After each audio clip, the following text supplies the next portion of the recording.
हरे कृष्ण हरे कृष्ण कृष्ण कृष्ण हरे हरे हरे राम राम राम हरे।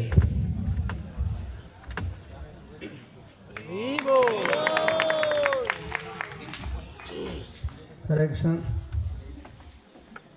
परम पूज्य लोकनाथ स्वामी महाराज किसी क्षण आ सकते हैं, रास्ते में हैं, महाराज कथा प्रस्तुत करेंगे। कुछ हम लोग आज यात्रा किए तो कुछ ऐसे स्थान है जहाँ आपने दर्शन भी किया, उस गांव से प्राप्त हुए, अथवा कुछ नहीं भी दर्शन किए हैं।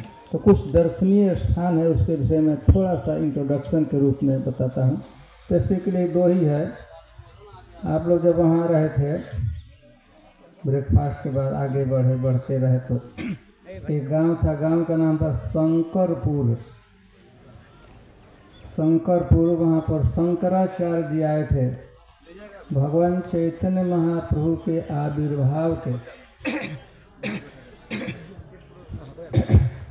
लगभग 700 वर्ष पहले, आज से लगभग 500 वर्ष पूर्व भगवान चैतन्य महाप्रभु का आविर्भाव हुआ था। और उसके भी 700 वर्ष पूर्व शंकराचार्य जी यहाँ आए थे और उस गांव तक यात्रा किए थे। शंकराचार्य जी वहाँ आए थे और भगवान चैतन्य महाप्रभु उसी स्थान पर, गंगा जी के तट पर शंकरपुर गांव है, उसी स्थान पर भगवान चैतन्य महाप्रभु अपने अवतार से 700 वर्ष पूर्व शंकराचार्य जी को वहाँ पर दर्शन किए थे। शंकराचार्य को दर्शन दिए थे। तो चूँकि शंकराचार्य जी के साथ भगवान की यह लीला वहाँ हुई थी, दर्शन दिए थे,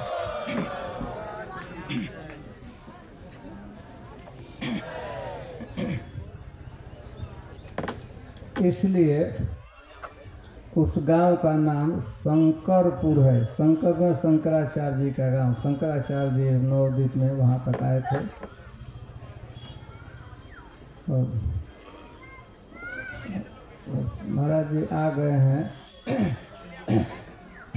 तो हम लोग थोड़ा स्वागत की प्रक्रिया पूरा कर लेंगे। महाराज बैठ जाएंगे तो हम बिल्व पक्ष की जो कथा है हम संक्षेप में आपको उसे प्रस्तुत करेंगे। हरे कृष्ण हरे कृष्ण।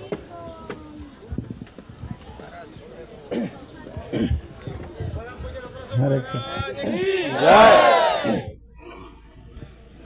तो हम लोग यहाँ बेल वन में माँ सची का जहाँ जन्म हुआ था, पालन पोषण हुआ था, यही सची माता का गाँव है। चैतन्य महाप्रभु का मामा गांव अथवा नाना गांव, जो कुछ आप कहना चाहें कहिए। तो इस पवित्र भूमि में, पवित्र धाम में हम परम पूज्य श्री लोकनाथ स्वामी महाराज का स्वागत करते हैं। आप हरे कृष्ण का हरि बोलकर अपना हर्ष व्यक्त कीजिए। हरि बोल, हरि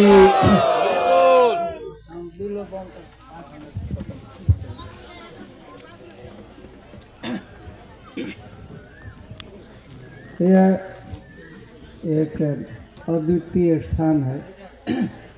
यहाँ पर दर्शन का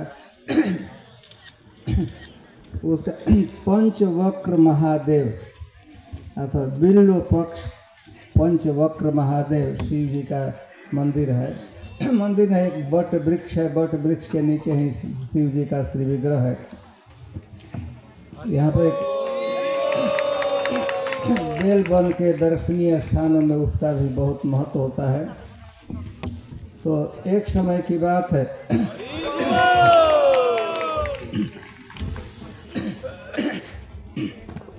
इसी स्थान पर कुछ ब्राह्मण लोग, वैदिक ब्राह्मण लोग, कुछ विशेष मनोसिद्धि के लिए मनोरथ उनमें था और उसके लिए वे शिव जी की आराधना किए। तो शिव जी की आराधना में उनकी पद्धति थी कि बिल्व जो पेड़ होता है उसका पत्ता शिवलिंग पर अर्पित करते थे और शिव जी की आराधना करते थे। और ठीक 2 सप्ताह 15 दिन 2 सप्ताह केवल पूजा किए। शिव जी उन ब्राह्मणों के, वैदिक ब्राह्मणों के पूजा से, भक्ति से संतुष्ट होकर प्रकट हो गए 15 दिन में।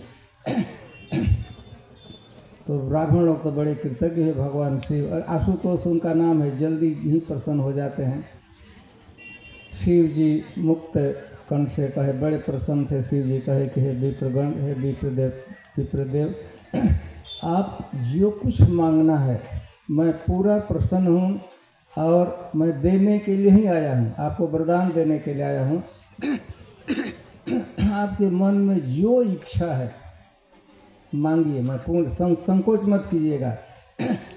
मैं देने के लिए आया हूँ, बड़ी इच्छा है, आपको मैं प्रसन्न हूँ, और हमारे लिए कुछ भी अदेय नहीं है। महादेव हूँ, भगवान द्वारा एक तरह से प्रमाणिक व्यक्ति हूँ, वरदान देने के लिए ही आप मांगिए। तो उन ब्राह्मण लोग थोड़ा देर तक सोचते रहे, और ब्राह्मणों ने निवेदन किया कि हे शिव जी, वास्तव में हम लोगों को वास्तव में पता मांगने भी नहीं आता, आप देने को तो तैयार हैं, और हमको कुछ पता नहीं क्या मांगना चाहिए, क्या नहीं मांगना चाहिए। इसलिए आपके मन में जो सबसे अच्छी वस्तु है, जो हम लोगों को चाहिए, देना चाहिए, शिव जी आप हम लोगों को वही दे दीजिए। तो शिव जी पर डाल दिए कि अब आपको विचार करना है कि सबसे उत्कृष्ट वस्तु, सबसे बढ़िया वस्तु क्या है जो एक जीव के पास होना चाहिए। भगवान को, शिव जी को निर्णय करना था, तो शिव जी ने निर्णय किया कि विचार करने की सबसे बढ़िया क्या क्या चीज़ है। अविचल भक्ति विशुद्ध तब श्रुति पुराण जय गान। शिव जी विचार करके भगवान के प्रति जो अविचल विशुद्ध रागानुगा भक्ति है, वो वही सर्वश्रेष्ठ है, उससे श्रेष्ठ कुछ भी नहीं है, जिसे वैदिक शब्दावली में कृष्ण प्रेम कहा जाता है, शुद्ध कृष्ण प्रेम। तो शिव जी ने विचार किया कि जो हमको विचार कर सबसे अच्छी वस्तु क्या है, तो सबसे अच्छी वस्तु कृष्ण भक्ति है, शुद्ध कृष्ण भक्ति है। तो शिव जी ने कहा कि हे विप्रगण, आप लोगों को शुद्धतम भक्ति प्राप्त मिलेगा। तो वो कहे कि ठीक है, मिलेगा, हम लोग प्राप्त करेंगे, लेकिन कब मिलेगा, कैसे मिलेगा। तो शिव जी ने कहा कि आप चिंता मत, थोड़े ही समय में यहाँ पर भगवान का सबसे करुणामय अवतार है कृष्ण का, कृष्ण ही यहाँ पर आएंगे और इस क्षेत्र में आपको भजन करेंगे, और उस लीला में भी आपको स्थान मिलेगा, आप लोगों को कृष्ण भक्ति की प्राप्ति होगी। तो वह स्थान है। शिव जी ने विप्र ब्राह्मणों को, वैदिक ब्राह्मणों को वहाँ आशीर्वाद दिया था। ब्राह्मणों ने वहाँ पर 15 दिन तक बिल्व पत्ता शिव जी पर अर्पित करके भजन किया था, इसीलिए उसको बिल्व पक्ष पंचवक्र महादेव। कब आपका दर्शन आप करेंगे। हरे कृष्ण।